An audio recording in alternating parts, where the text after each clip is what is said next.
ओम विश्वानि देव सवितर्दुरितानि पराशुभ यद भद्रम अन्न आशुभ।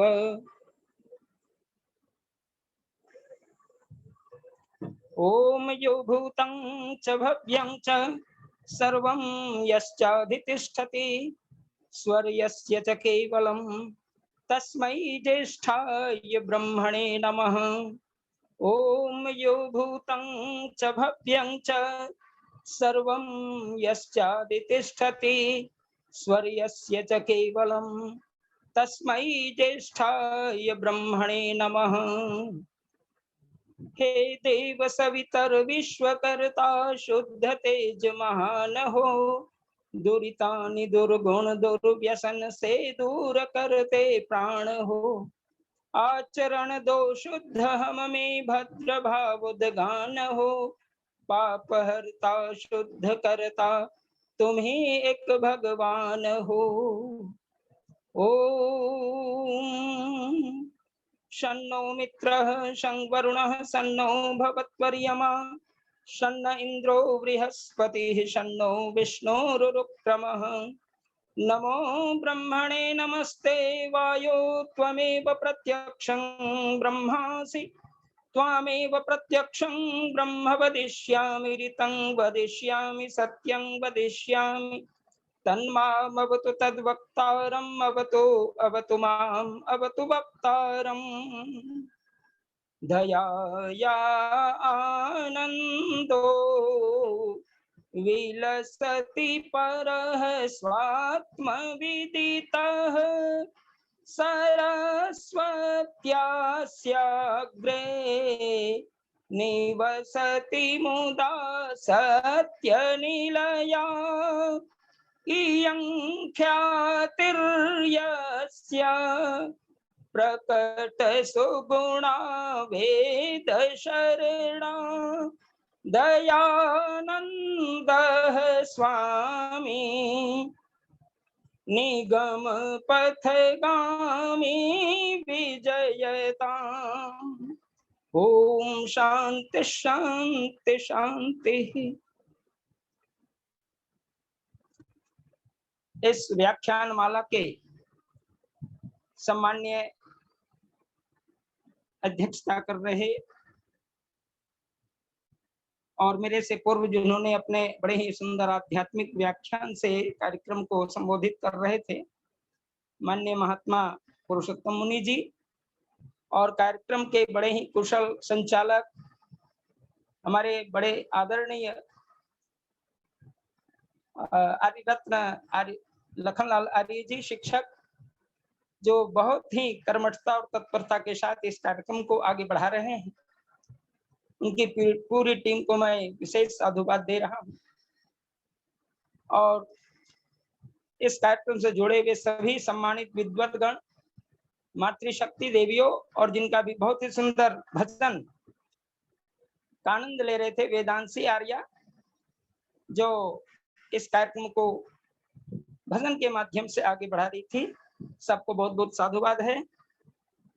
आज का जो मेरा विषय है वह 19वीं सदी का महानायक महर्षि दयानंद। महर्षि दयानंद सरस्वती 19वीं सदी के ऐसे महामानव थे जिनका वर्णन और जिनका व्याख्यान एक कार्यक्रम में समाया नहीं जा सकता। उसे हम गागर में सागर जैसा ही समेटने का काम कर सकते हैं।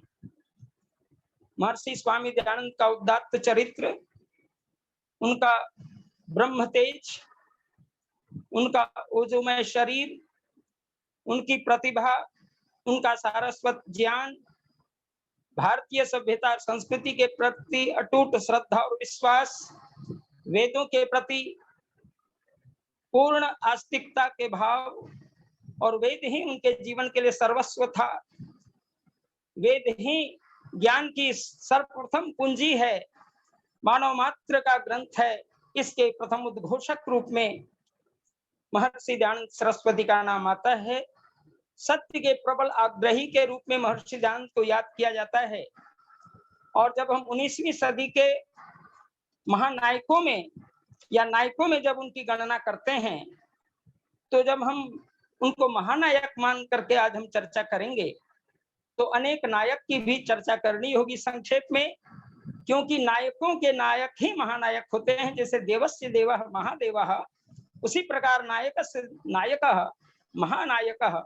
इस प्रकार की परिभाषा के अंतर्गत हम 19वीं सदी के कई महापुरुषों के नाम यहाँ पर हम गिनाना चाहते हैं, जिन्होंने भारतीय सामाजिक सुधार का काम करने में अपना महत्वपूर्ण योगदान दिया और साथ ही साथ सामाजिक क्रांति और विशेष रूप से जो सामाजिक परिवर्तन और धार्मिक आंदोलन या यूं कह लें कि सांस्कृतिक पुनर्जागरण का जो समय 19वीं सदी का है, वह अत्यंत महत्वपूर्ण समय है। और इस स्थिति में हमारे अनेक महापुरुषों ने अपना योगदान दिया है। अगर हम 19वीं सदी के पूर्वार्ध काल की ओर ले जाएं और 18वीं सदी का उत्तरार्ध काल में अगर एक महापुरुष का जन्म देखें, तो उसमें राजा राम मोहन राय का नाम आता है, जो 22 मई 1722 में 72 में बंगाल में उनका जन्म हुआ था। 22 मई 1772 में उनका जन्म हो चुका था और एक छोटी सी घटना ही ने उनको एक महान क्रांतिकारी और समाज सुधारक बना देने का काम किया। कहा जाता है उस समय सती प्रथा चल रही थी और सती प्रथा उस प्रथा को कहते हैं जब कोई स्त्री का पति गुजर जाता था, दिवंगत हो जाता था, तो पत्नी को उसी मृत पति के साथ नहीं जलने पर भी जलाने के लिए काफी प्रयत्न किया जाता था और जबरदस्ती मृतक पति के चिता पर जलाने का काम जो किया जाता था, इसको लोग कहते थे सती प्रथा। और सती कहते हैं पवित्र स्त्री, वो पवित्र स्त्री हो गई क्योंकि वह पति के साथ चिता में जीवित ही जल गई। और इस प्रकार से आप राजस्थान के अंदर भी ये प्रथा बहुत ज्यादा, रानी सती मंदिर आदि जितने भी बने हुए हैं वे सती प्रथा के ही मूलतः द्योतक है। इस प्रथा को राजा राम मोहन राय ने जब बाल्यावस्था में देखा कि उनकी भाभी के साथ ऐसी घटना घटी, उनके भैया जब गुजर गए, तो उनकी भाभी को जो उनको बहुत मानती थी, उनको विवश कर दिया कि तुमको अब सती होना पड़ेगा। और सती होने के क्रम में उन्हें निश्चित प्रकार से उस तथ्य को वहां पर उपस्थित करना पड़ा और उनकी भाभी को जबरदस्ती चिता पर जलाने के लिए मजबूर कर देना पड़ा, जिसके कारण वे बहुत मूक दर्शक होकर रह गए। विरोध तो नहीं कर पाए, ज्यादा मूक दर्शक बनकर बड़े आश्चर्य भाव से देखते रहे और उनकी भाभी रोती चिल्लाती हुई चिता पर बैठा दी गई। और चिता पर बैठने के बाद इतने ढोल मजीरे और इतने झाल बजने लगे, कोलाहल हो गया, जिसके कारण उनकी रुदन की आवाज सुनाई नहीं पड़ी और वहीं पर वह भस्मीभूत हो गई अपने पति के साथ। इस दुखद घटना को देख करके राजा राम मोहन राय ने प्रण किया कि मैं आगे चलकर इस सामाजिक कुप्रथा का बहिष्कार करूंगा और इसी उद्देश्य को लेकर के वे सामाजिक बहिष्कार के लिए आगे आए। समाज सुधारक के रूप में वे गिने गए। उन्होंने समाज सुधार की प्रथा को जीवंत प्रदान करने के लिए, जीवंतता लाने के लिए जो उन्होंने समाज की स्थापना की, वह समाज ब्रह्म समाज कहलाता है। और ब्रह्म समाज की जो स्थापना हुई वो मुख्य रूप से 20 अगस्त 1928 को कोलकाता में ब्रह्म समाज की स्थापना उन्होंने की थी। 20 अगस्त 1828 को कोलकाता में। हालांकि राजा मोहन राय अंग्रेजी पढ़े लिखे व्यक्ति थे संस्कृत के भी प्रति बड़ा आग्रह था, भारतीय ग्रंथों में उनकी बड़ी श्रद्धा थी, लेकिन अंग्रेजी पृष्ठपोषक थे। वो चाहते थे कि अंग्रेजी सल्तनत में जो शिक्षाएं हैं वो काम करें, लेकिन हमारी जो धार्मिक मान्यताएं हैं उनका कभी कोई गलत उपयोग न हो, इसके लिए वो एक स्थापना ब्रह्म समाज की थी, जो एकेश्वरवाद के स्थापना में जाना जाता था। और उसी समाज के प्रबल समर्थक थे केशव चंद्र सेन, वो भी ब्रह्म समाजी नेता थे। ये राजा राम मोहन राय का जो सबसे बड़ा योगदान 19वीं सदी के रूप में होता है, वह है सती प्रथा को रोकने का काम। उन्होंने इस सामाजिक कुरीति के विरुद्ध आवाज उठाई, और आवाज उठाने का फल यह हुआ कि तत्कालीन ब्रिटिश भारत के governor general Lord William Bentinck द्वारा 4 दिसंबर 1829 को बंगाल में सती प्रथा पर प्रतिबंध लग गया, उसके लिए कानून बन गए और सती प्रथा पूर्णतः रोक दी गई। उसे इंसानी प्रकृति की भावनाओं के विरुद्ध कदम बताया गया था। कोई भी स्त्री जलना नहीं चाहती थी, कौन जलेगी? एक उंगली मात्र थोड़ी सी अग्नि में जल जाती, हवन के क्रम में कितनी वेदना होती है, और जीवित शरीर को पति के चिता में बांधकर या बैठाकर विधवा स्त्री के रूप में उन्हें अपमानित करते हुए जला देने का कुकृत्य जो समाज में चल रहा था, इसके घोर विरोध करने वाले राजा राम मोहन राय हुए। और उन्होंने ब्रिटिश गवर्नमेंट से मिलकर, क्योंकि भारत उसमें स्वतंत्र था, ब्रिटिश भारत के गवर्नर से मिलकर के उन्होंने प्रतिबंध लगाया और कानून बना दिया। उसके बाद से सती प्रथा हमारे देश में लगभग बंद हो गई। उसके बाद जिसका मैंने नाम लिया केशव चंद्र सेन, उनका जन्म 19 नवंबर 1838 में होता है और उनकी मृत्यु 8 जनवरी 1884 में हो जाती है।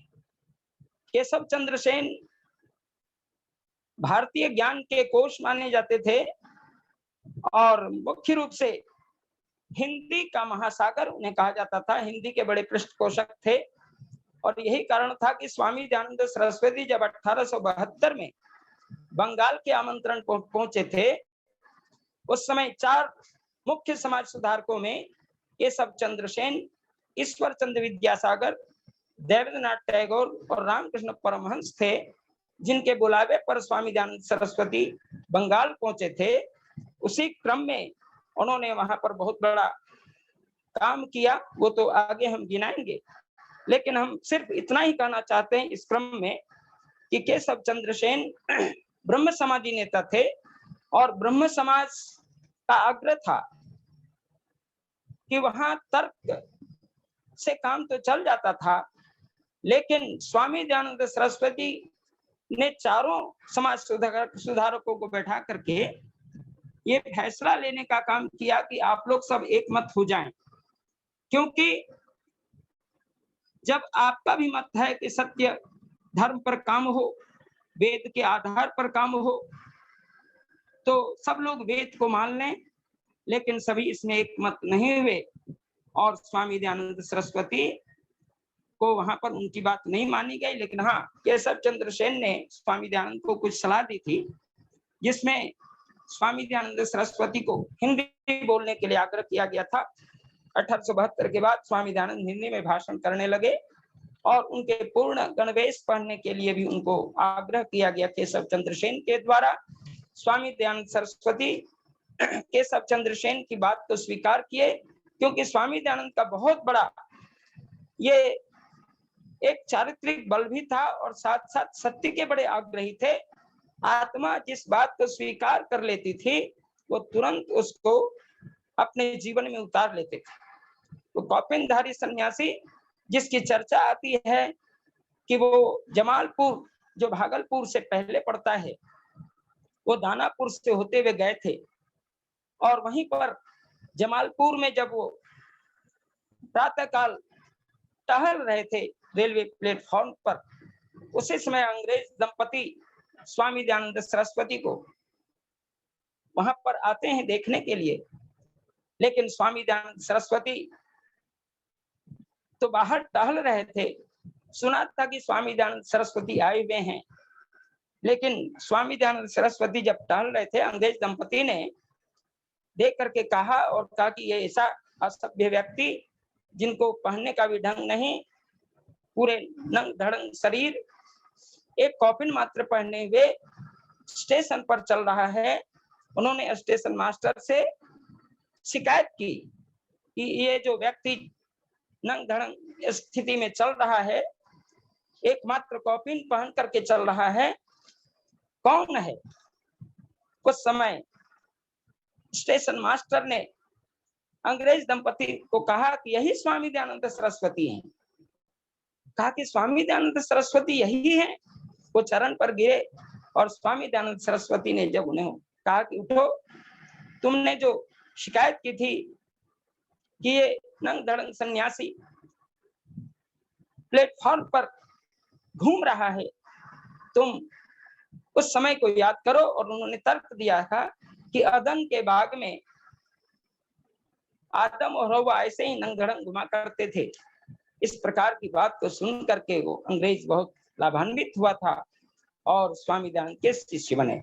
ये मैंने बीच में स्वामी जी की थोड़ी चर्चा कर दी, लेकिन उसी क्रम में मैं आगे बढ़ाता हूँ। अनेक जो 19वीं सदी के नायक हुए हैं, उसकी संक्षिप्त चर्चा कर रहा हूँ, जिसमें आपने केशव चंद्र सेन को सुन लिया है। और उसके बाद एक समाज आता है, प्रार्थना समाज। प्रार्थना समाज 31 मार्च 1867 में मुंबई में स्थापित की गई थी और इसके संस्थापक थे भारतीय नवजागरण के दौर में धार्मिक और सामाजिक सुधारों के लिए बड़े ही प्रखर संन्यास विद्वान पांडुरंग महादेव गोविंद रानाडे और इतिहासकार आरजी भंडारकर, दोनों के समन्वित प्रयास से प्रार्थना समाज स्थापित हुई थी 31 मार्च 1867 में। ये प्रार्थना समाज जिसकी मैं चर्चा कर रहा हूँ, दयानंद पे आओ, आपकी दयानंद समय ज्यादा गोविंद रानाडे जी, गोविंद रानाडे की चर्चा में कर रहा हूँ। गोविंद सरस्वती के उस बहुत बड़े महत्वपूर्ण विद्वान मुख्य रूप से वो थे जिन्होंने पूना प्रवचन में स्वामी दयानंद के 15 प्रवचन भी करवाए थे। खैर, अब मैं केवल नाम ले रहा हूँ, केशव चंद्र सेन, विद्यासागर, ईश्वर चंद्र विद्यासागर, बहुत ऐसे हमारे उस समय के 19वीं सदी के नायक हुए। सत्य शोधक समाज के अंतर्गत आप एक समाज जिसमें ज्योतिबा फूले का नाम आता है, उन्होंने 24 सितंबर 1873 में महाराष्ट्र में इसकी स्थापना की थी। तो ये सभी जो भी नायक हुए हैं उस काल में, एक एक तथ्य को पकड़ करके समाज के सामने आए और उन्होंने अपना नाम उज्जवल किया। महर्षि स्वामी दयानंद सरस्वती के जीवन को यदि मैं देखता हूं तो 1824 में उनका प्रादुर्भाव होता है। 1824 में उनका आना फाल्गुन वदी दशमी माना जाता है जन्मकाल। वैसे 12 फरवरी को लोग मनाते हैं, लेकिन हिंदी तिथि के अनुसार ही हम सबको मनाना चाहिए। फाल्गुन वदी दशमी को महर्षि दयानंद सरस्वती का जन्म माना जाता है और ऋषि बोधोत्सव ठीक 4 दिन बाद या 3 दिन बाद त्रयोदशी, फाल्गुन वदी त्रयोदशी में ऋषि बोधोत्सव का काल माना जाता है। स्वामी दयानंद सरस्वती जैसा कि नाम है दया और आनंद, महर्षि दयानंद महान दयालु भी थे और महान दया में जीवन बिताते हुए उन्होंने आनंद की प्राप्ति की थी। एक समय की घटना आती है जब स्वामी दयानंद सरस्वती अपने बाल्यकाल से आगे बढ़कर विशेष रूप से मूल शंकर और मूल शंकर के बाद जब वो संन्यास आश्रम से पहले जो ब्रह्मचारी जीवन का काल था, चैतन्य शुद्ध चैतन्य ब्रह्मचारी के रूप में उन्होंने दीक्षा ली थी। उसके बाद पूर्णानंद सरस्वती से उन्होंने सन्यासी की दीक्षा ली और सन्यास बनने के बाद उनका एक ही था कि मृत्यु क्या है, हम सत्य ज्ञान की प्राप्ति कैसे करें, ईश्वर को हम कैसे जाने, क्योंकि चाचा और भगिनी की मृत्यु उनके जीवन काल में हो चुकी थी।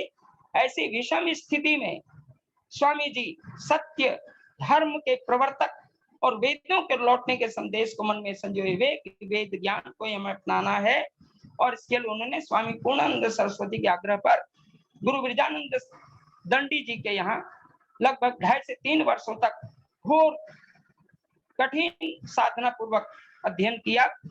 और वहां के अध्ययन का फलस्वरूप यह था कि उन्होंने 2.5-3 वर्षों में ही महाभाष्य, अष्टाध्यायी और वेद वेदांत, उपनिषदें, दर्शन, बहुत सारे ऐसे जो हमारे आर्ष ग्रंथ हैं उनका उन्होंने मुख्य रूप से अध्ययन किया।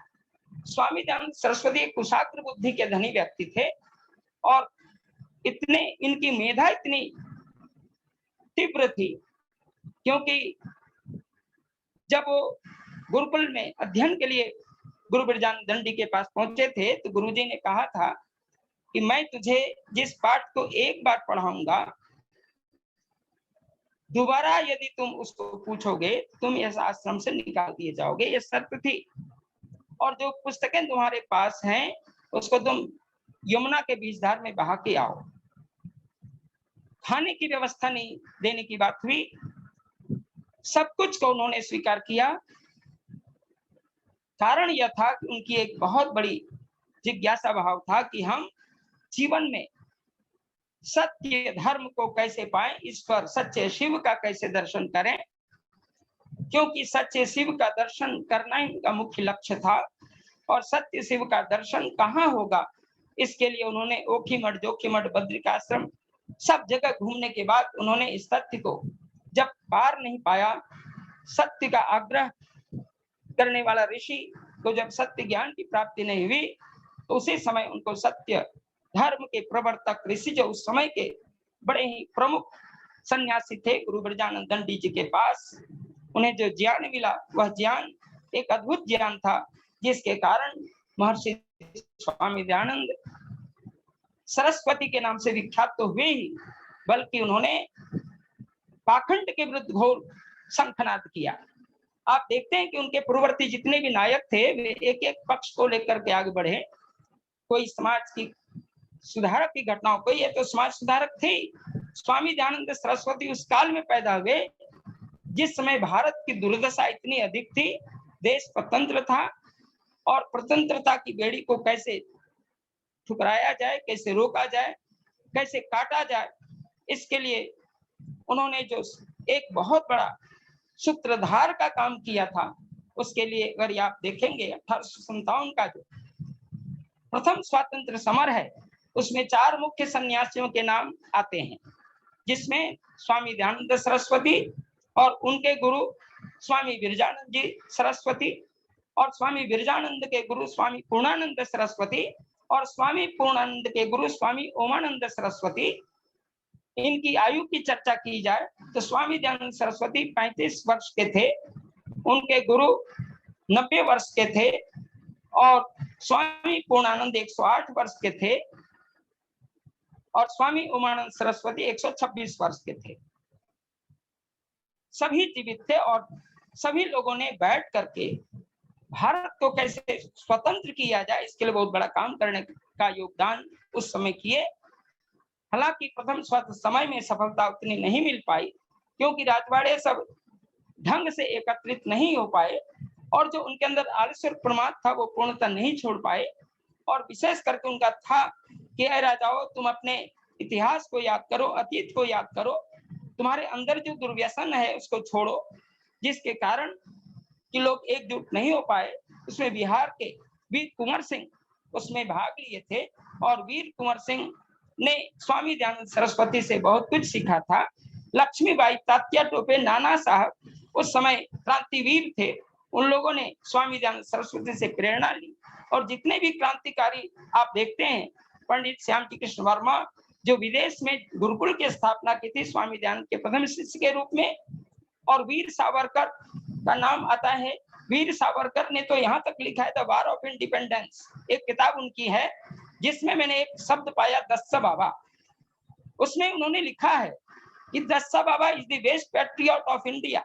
मैं बहुत चिंतन में रहा कि आखिर दस्सा बाबा कौन है। जब पंडित घासीराम उपाध्याय की जब स्वामी दयानंद की जीवनी पढ़ रहा था उसमें उन्होंने दस्सा बाबा शब्द की चर्चा की है। तब मैंने बाद में एक संस्कृत में एक श्लोक बनाया था और एक संस्कृत की एक कविता लिखी थी जिसमें महर्षि दयानंद प्रशस्ति सप्तकम ऐसा मैंने जो लिखा था उसमें दिया था कि दस्सा बाबा प्रथमे स्वातंत्र समरे दस्सा बाबा नामधेयम सूत्रधार वततु कृतं संचालनम। इसका मतलब था कि दस्सा द माने दयानंद, आधा सा स्वामी और पूरा सा सरस्वती। दयानंद स्वामी सरस्वती, दयानंद स्वामी सरस्वती का ही संक्षिप्त नाम दस्सा बाबा कहा जाता है। सचमुच दस्सा बाबा और कोई नहीं थे बल्कि स्वामी दयानंद सरस्वती का ही गुप्त नाम कह लीजिए, संक्षिप्त नाम कह लीजिए। और भारतीय स्वतंत्रता संग्राम में हमें किस प्रकार उस महान तेजस्वी योगी सन्यासी ने देश की स्वतंत्रता के लिए काम किया, जो उनके पूर्ववर्ती जितने भी नायक थे उन्होंने इस पर कोई काम नहीं किया, बल्कि महर्षि दयानंद सरस्वती ने अंग्रेजों के विरुद्ध आवाज उठाई। अधिकांश जिसमें ये आपको राजा मोहन राय जी का नाम लिया, उन्होंने तो अंग्रेजों के विरुद्ध कोई आवाज नहीं उठाई थी, बल्कि अंग्रेजों के पृष्ठपोषक थे, उनकी शिक्षा के पृष्ठपोषक थे, पाश्चात्य संस्कृति और सभ्यता के पृष्ठपोषक थे, अंग्रेजी शिक्षा के पृष्ठपोषक थे। महर्षि दयानंद इससे अलग होकर के हिंदी और संस्कृत और मुख्य रूप से आर्ष विद्या के पोषक बने और साथ ही साथ गुरुकुलीय वैदिक प्रणाली को इस धरती पर लाना चाहते थे और इसके लिए उन्होंने स्वप्न देखा था। संस्कृत विद्यालय को खोलना उनका मुख्य लक्ष्य था, वेद को लौटने का संदेश देने का लक्ष्य था और खास करके हमारी वैदिक संस्कृति और सभ्यता जो बिल्कुल पाश्चात्य संस्कृति उस पर चढ़ी हुई थी, हावी होती जा रही थी, इसको रोकने के लिए महर्षि दयानंद सरस्वती ने सन 1875 में मुंबई में आर्य समाज की स्थापना की थी। गिरगांव की वाटिका में काकड़वाड़ी में जो आर्य समाज की स्थापना का आता है वर्णन, वो 10 अप्रैल 1875 में, और उसको हम यदि हिंदी मास में देखें तो चैत्र शुक्ल प्रतिपदा को ही महर्षि दयानंद सरस्वती ने आर्य समाज की स्थापना की। और आर्य समाज की स्थापना का जो उद्देश्य था वो वेदों को लौटने का तो उद्देश्य था ही, बल्कि उसके जो 10 नियम हैं, उस 10 नियम में पूर्णतः सांगोपांग हमारा कैसा जीवन हो, इसका उन्होंने पूर्णतः निर्देशन किया है।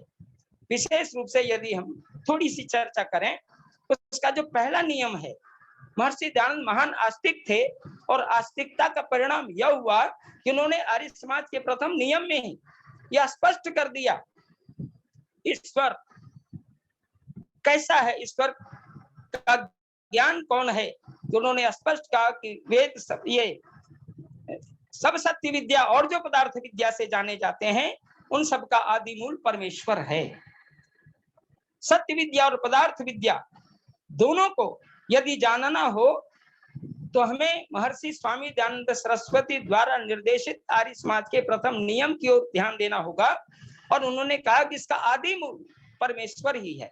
चाहे पदार्थ विद्या का मूल ढूंढे, जो भौतिक विद्या फिजिक्स जो आज बच्चे पढ़ रहे हैं, प्रकाश का, ऊर्जा का या चुंबकीय शक्ति का, जल का, वायु का, और भी जितनी हमारी भौतिक विद्याएं हैं, उनको जो भी हम सृष्टि विज्ञान के अंदर देखते हैं, जिसमें तत् आकाशात समूता, आकाशात वायु, वायु अग्नि, अग्नि आपा, आपो पृथ्वी, पृथ्वी अन्नम, अन्नो रेत्सा, रेत्सा पुरुष, ये जो हमारी सृष्टि का क्रम है उसमें जल, वायु, अंतरिक्ष आदि पशुधन जितने भी आते हैं, उन तमाम जो हमारी प्रकृति के अंतर्गत जो विकृतियां सृष्टि में दिखलाई पड़ती हैं, उन सब का भी आदि मूल परमात्मा ही है। और विज्ञान की दृष्टि में देखा जाए, सत्य विद्या की दृष्टि से देखा जाए जिसमें आत्मा परमात्मा का, जिसको पराज्ञान कहते हैं। एक अपराज्ञान, दूसरा पराज्ञान, जिसको पराविद्या और अपराविद्या कहते हैं। पराविद्या उस विद्या को कहा जाता है जो पूर्ण आध्यात्मिक विद्या है, और अपराविद्या उस विद्या को कहते हैं जो भौतिक विद्या है, जिसको वेद में अविद्या कहा गया है। महर्षि दयानंद सरस्वती ने अविद्या का नाश और विद्या की वृद्धि करने की बात कही थी। आर्य समाज के 8वें नियम में हम सभी जानते हैं, उन्होंने लिखा स्पष्ट है, अविद्या का नाश और विद्या की वृद्धि करनी चाहिए। अर्थात अविद्या का नाश करो और विद्या की वृद्धि करो। हमेशा अपने अंदर जो अविद्याएं हैं, कष्ट क्लेश हैं, जो अविद्या के दुख के कारण ही अविद्याएं, उनको हम नष्ट करने के लिए वेदों की ओर जाना होगा। इसका संखनाद महर्षि दयानंद सरस्वती ने ही किया। उनके पूर्ववर्ती जो भी नायक थे, उन्होंने इस प्रकार का कोई कार्य नहीं किया था। महर्षि दयानंद सरस्वती ने वेदों का एक बहुत बड़ा संबल उठा करके कहा कि वैदिक संस्कृति और सभ्यता को समझना हो तो हमें वेदों की ओर आना होगा। और मनु महाराज की पंक्ति को उन्होंने उठाते हुए कहा था कि वेद ही हमारा धर्म का मूल है। वेदो खिलो धर्म मूलम सर्व ज्ञानमयो हिषाः, अर्थात संपूर्ण ज्ञान जो सत्य ज्ञान है, इसका परमेश्वर ही मूल है। और वेदो खिलो धर्म मूलम स्मृतिशीले च तद्विदाम आचारश्चैव साधूनाम आत्मनस्तुष्टिरेव च, ऐसा महर्षि मनु का जो पूर्ण श्लोक है, उसमें वेदो खिलो धर्म मूलम की चर्चा करते हुए महर्षि दयानंद सरस्वती ने दुनिया वालों को संदेश दिया कि वेद ही संसार का वैसा महान कल्याणकारक ग्रंथ है जो संपूर्ण दुनिया को अपनी कल्याणी वाणी के द्वारा सद्ज्ञान दे रहा है और दे सकता है। और जब तक सृष्टि रहेगी तब तक वो ज्ञान हमें मिलता रहेगा।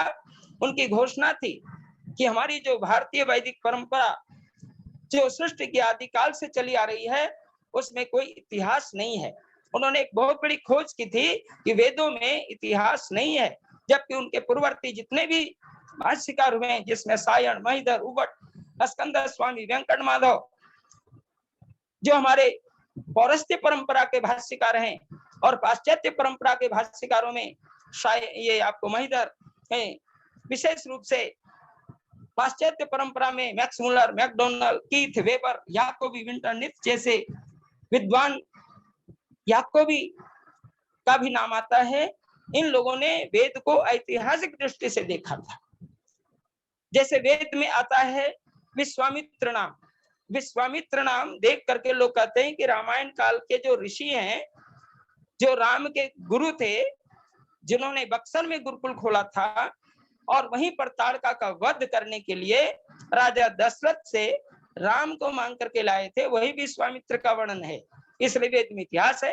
और रामायण की चर्चा जब वेद में होगी तो वेद की का काल तो रामायण के बाद ठहरेगा। लेकिन सज्जनों, यहाँ पर जो विश्वामित्र है वो परमात्मा का एक नाम है, और विश्वामित्र एक ऋषि भी है। जैसे गायत्री मंत्र हम पढ़ते हैं तो गायत्री मंत्र का ऋषि विश्वामित्र है, और गायत्री मंत्र को गायत्री मंत्र से कहते हैं कि वो गायत्री छंद भी है। और इसे सविता मंत्र कहते हैं क्योंकि इसका देवता सविता है। इसे सावित्री मंत्र भी कहते हैं क्योंकि इसका देवता सविता है। ऋचा की दृष्टि से सावित्री कहते हैं, मंत्र की दृष्टि से सविता मंत्र भी कह सकते हैं। और ये गायत्री मंत्र, गायंतम त्रायते सा गायत्री, ऐसा उद्बोधन उस महर्षि ने सबके सामने दिया। और उपनयन संस्कार में उन्होंने इस मंत्र को प्रथम गुरु मंत्र के रूप में स्थान दिया और कहा कि ब्रह्मचारियों, गायत्री मंत्र से लेकर के सांगोपांग वेदों का अध्ययन करके भारतीय वैदिक सभ्यता और संस्कृति के प्रति जागृत हो जाओ। उत्तिष्ठत जागृत प्राप्ति वराण निबोधता की घोषणा करने वाले महर्षि दयानंद सरस्वती ने कहा, वेदों की ओर तुम लौटो। वेदों की ओर जब आओगे तुम्हें सारी शंकाओं का समाधान होगा, पूर्ण समस्याओं का निदान होगा। और वेद को उन्होंने इस भाव से बहुत बड़ी एक व्यवस्था दी। स्वामी दयानंद सरस्वती का सबसे बड़ा कार्य हुआ है वेद के आलोक में। स्वामी दयानंद सरस्वती के समय एक प्रचलन था कि वेद की संज्ञा किसे कही जाए, वेद कितने हैं। तो उसमें बहुत सारे विद्वान जो समय के थे, उसमें उन विद्वानों ने कहा था कि वेद मंत्र ब्राह्मणयोर नामधेयम, मंत्र ब्राह्मणयोर वेद नामधेयम, ऐसा वर्णन करते हुए कहा था कि मंत्र और ब्राह्मण ही वेद नाम से जाने जाते हैं।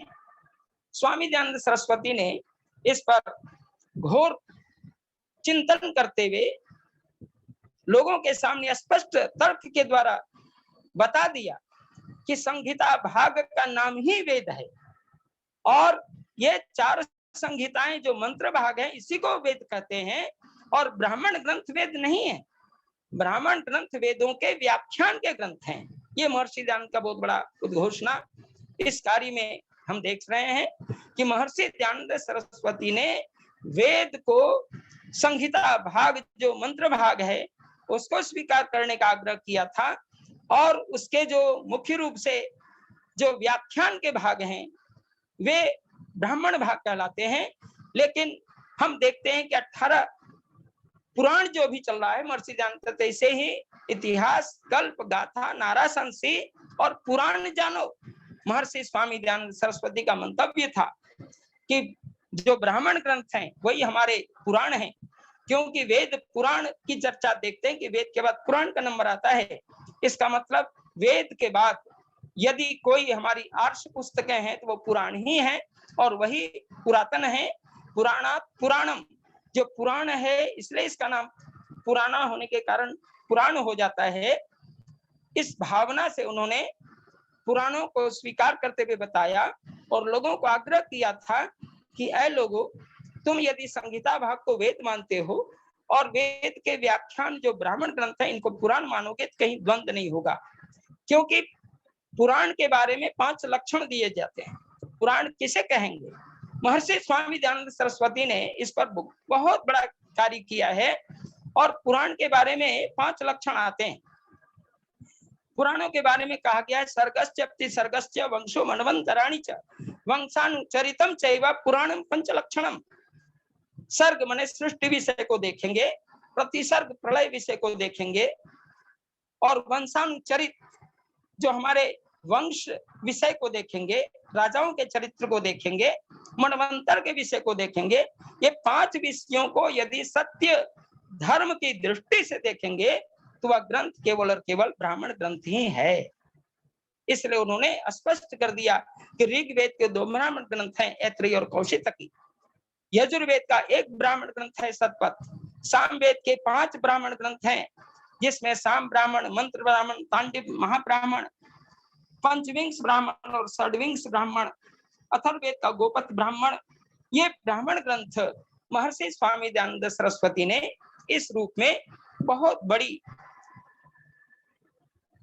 तर्क और शक्ति के बल पर पुराण की संज्ञा देते हुए प्रचलित 18 पुराणों को वैदिक तोप के माध्यम से उड़ाने का काम करने का 1-2 जगह कार्यक्रमों में की थी। मैं सिर्फ नाम से गिना देना चाहता हूं कि लोग जान भी कम से कम लें, क्योंकि नेपाल के अंदर एक इस पर कार्य हुआ था। पुराणों पर एक बहुत बड़ा शास्त्रार्थ हुआ था जिसमें मैं स्वयं वहां पर पहुंचा था और लगभग 25 वर्ष पहले की घटना है, जिसमें मैं वहां पर जाकर के पुराणों के विषय में सर्वप्रथम पंडितों से पूछा कि कति पुराणानि सन्ति पंडित वर्याः उत्तरम दीयन्ताम, उत्तर दीजिए।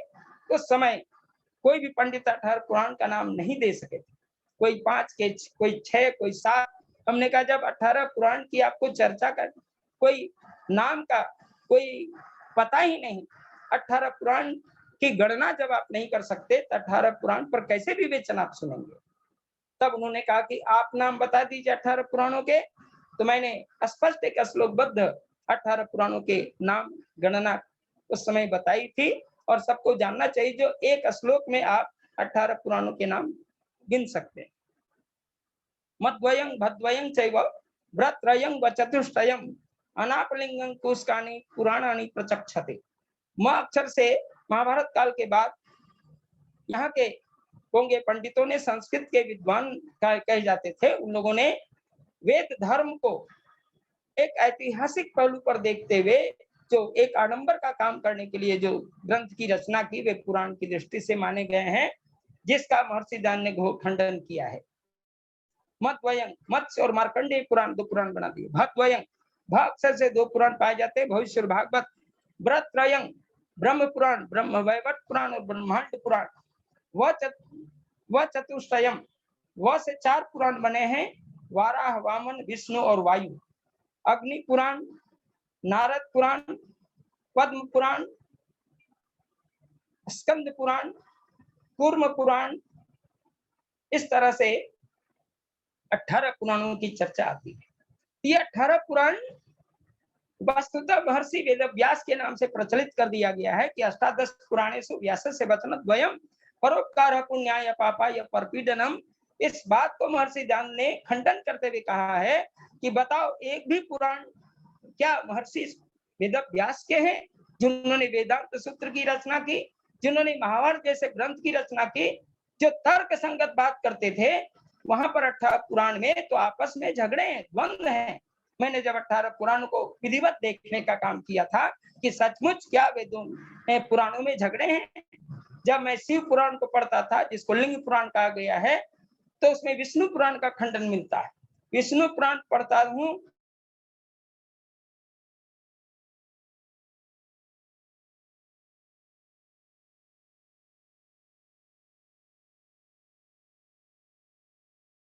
सुनील जी आवाज आ रही? नहीं आ रही ना? हाँ नहीं आ रही ना? हाँ, व्यासनंदन जी को डिस्टर्ब हो। माइक खोलो व्यासनंदन जी, माइक माइक बंद खोलो। है आपका? व्यासनंदन जी माइक खोलिए, व्यासनंदन जी माइक खोलिए, माइक। व्यासनंदन जी माइक तो खोलो पहले। व्यासनंदन जी आपकी आपका सुन, माइक बंद है। आपकी सुनाई नहीं रहे वो। नहीं, वो माइक बंद है उनका। हाँ माइक है ना। उनका क्या सिस्टम है, अभी सीख नहीं पाए वो।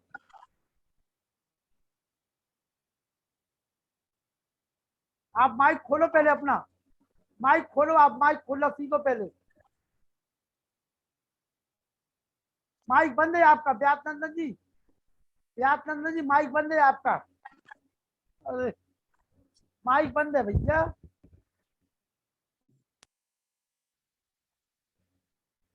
बोलो व्यासनंदन जी, बोलिए।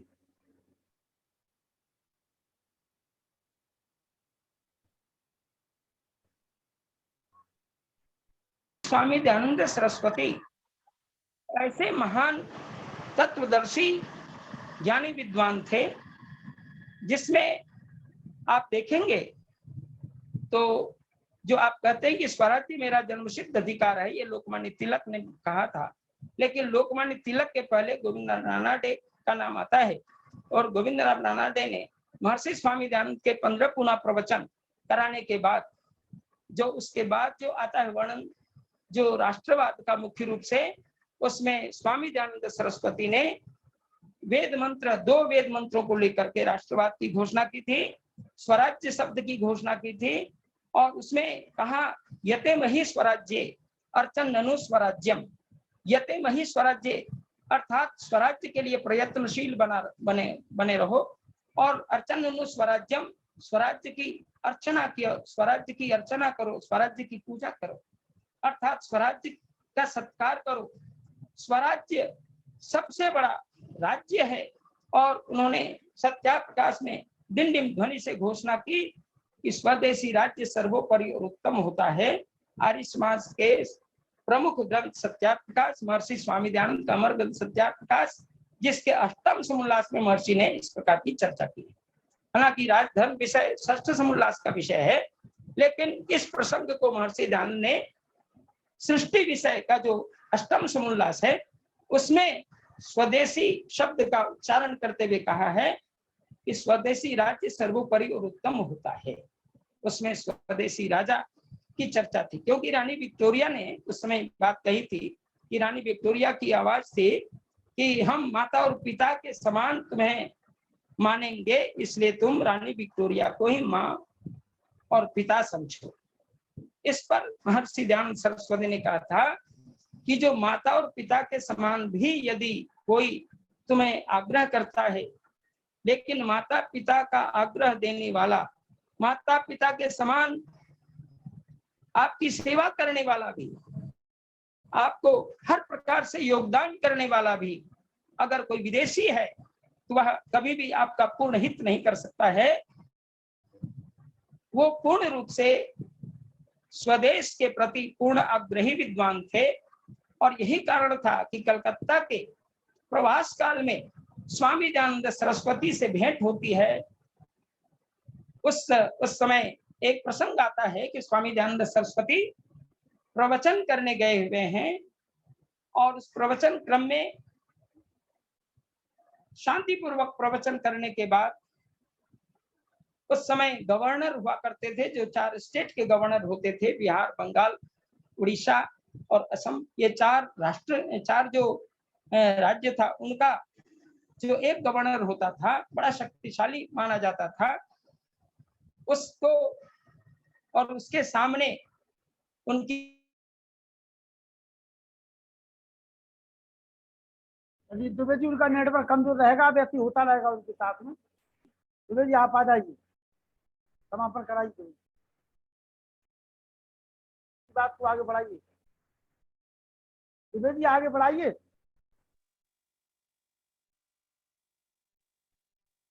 चाहिए उनका नेटवर्क, हाँ जी, उनका नेटवर्क कमजोर हो गया। अब आप बढ़ाइए आगे। माइक बंद हो रहा है उनका, आप आगे माइक बढ़ाइए। बंद है माइक। आप आगे बढ़ाइए। अरे वो बीच में बोलेंगे भैया फिर। नहीं बोलेंगे, नहीं बोलेंगे। अच्छा, मैं बोल रहा हूँ ना।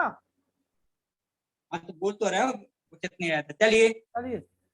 आज का जो हमारा विषय है 19वीं सदी के महानायक। मैं समझता हूँ व्यासानंद शास्त्री जी ने बहुत अच्छी विस्तार के साथ हमारे पास रखी। किसी प्रकार की एक लेखक का हमारे पास में एक चरित्र चित्रण है थोड़ा सा। डॉक्टर विक्रम कुमार जी, वो लिखते हैं अपने एक पत्रिका में कि सैकड़ों